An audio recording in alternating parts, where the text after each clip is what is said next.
রহমাতুল্লাহ হাদিস বুখারী হাদিস 4836 হাতে আয়েশা রাদিয়াল্লাহু তাআলা আনহা থেকে বর্ণিত, তিনি বর্ণনা যে সাউদা বিনতে জামা রাদিয়াল্লাহু তাআলা আনহার কাছে রাসূল সাল্লাল্লাহু আলাইহি ওয়াসাল্লামের রাত যাপনের দিন পালা আয়েশা রাদিয়াল্লাহু তাআলা আনহাকে দিয়েছেন। সুতরাং রাসূল সাল্লাল্লাহু আলাইহি ওয়াসাল্লাম আয়েশা রাদিয়াল্লাহু আনহার জন্য দুদিন বরাদ্দ করেন, একদিন তার নিজের আর অন্য দিন সাউদা রাদিয়াল্লাহু তাআলা আনহার। এই হাদিসগুলো আমি একসঙ্গে একটু ব্যাখ্যা করি, প্রায় যে একটু একই ম্যাটারে তো। একদম 4837 আনাস রাদিয়াল্লাহু আনহু বলেন, নবী করিম সাল্লাল্লাহু আলাইহি ওয়াসাল্লামের সুন্নত হচ্ছে যদি কেউ কোনো কুমারী মেয়েকে বিবাহ করে তাহলে তাকে কুমারী স্ত্রীর সাথে 7 দিন পর্যন্ত রাত যাপন করতে হবে। আর যদি কোনো বাকের অর্থাৎ বিধবা মহিলাকে বিয়ে করে তার জন্য তার সাথে 3 দিন থাকতে হবে। হাদিস বুখারী। মেয়ে 2 প্রকার, এক বাকেরা আর লাইবা। লাইবা মানে ভার্জিন আর বাকেরা মানে নন ভার্জিন। এখন যেহেতু এখানে নবী করিম সাল্লাল্লাহু আলাইহি ওয়াসাল্লাম বলেছেন যদি কেউ কুমারী মেয়ে বিবাহ করে তার সঙ্গে 7 রাত 7 দিন থাকতে হবে, থেকে তারপরে তার একের অধিক স্ত্রী হলে পালা করা দরকার। আর যদি কেউ বিধবা বিবাহ করে তার সঙ্গে 3 দিন থেকে তারপর পালা করতে হবে। যদি একের অধিক 3টে স্ত্রী 3 দুগুণে 6 দিন সপ্তাহে ভাগ করে দিতে হবে। আর অবশ্যই মনে রাখো যারা আপনার বিবাহ করবেন, কুমারী মেয়ে যারা বিবাহ করবেন, আপনারা ফিরে নিয়ে যাবেন, কমপক্ষে 7 দিন 7 রাত থাকার চেষ্টা করবেন। যেহেতু নবী করিম সাল্লাল্লাহু আলাইহি ওয়াসাল্লাম এটা ফায়সালা, যেহেতু এটা একের অধিক স্ত্রীর জন্য প্রযোজ্য, কিন্তু আপনি যখন কুমারী মেয়ে বিয়ে করেন 7 দিন থেকে অন্তত তার সঙ্গে সম্পূর্ণভাবে মিলিত হয়ে দুজনের পরিপূর্ণ তৃপ্তি লাভ করার পরে তারপরে বাড়িতে ফেরা উচিত।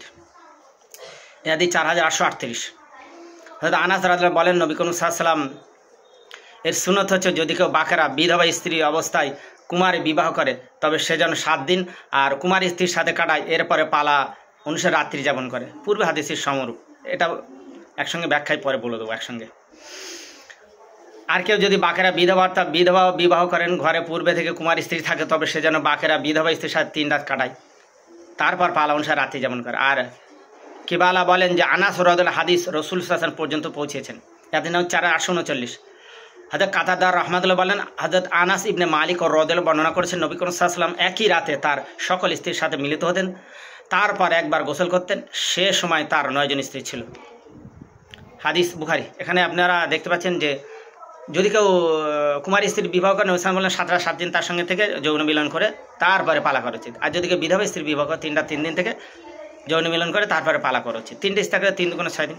যদি করে একটা স্ত্রী থাকে সে সেইভাবে কুমারী বিয়ে করলে 7 দিন, বিধবা বিয়ে করলে 3 দিন থেকে তারপর সে ফিরুনি বাড়ি আসবে।